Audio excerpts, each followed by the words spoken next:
Let's say, for example, we have Excel file which looks like this, and what we want to do, we want to add budget increase of 10%.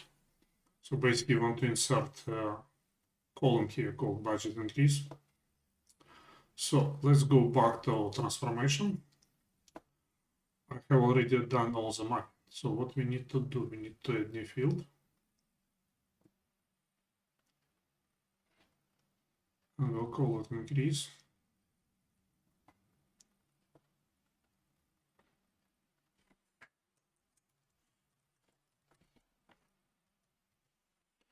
And we will use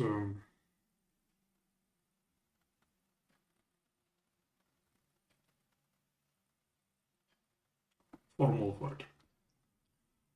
The formula is rather simple, so we just use this formula and just to do is to copy and paste it.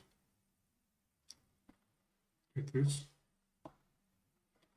Let's try to run it and see what happens. It might not work, but you know, who knows, might work.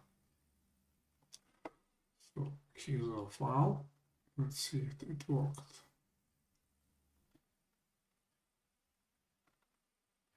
Yes, it did.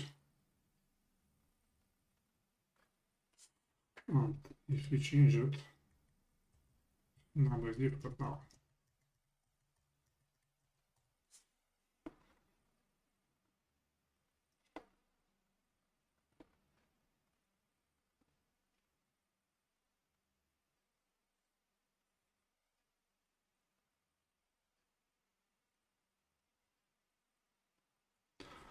Okay, thank you for watching. I hope you found this tutorial useful.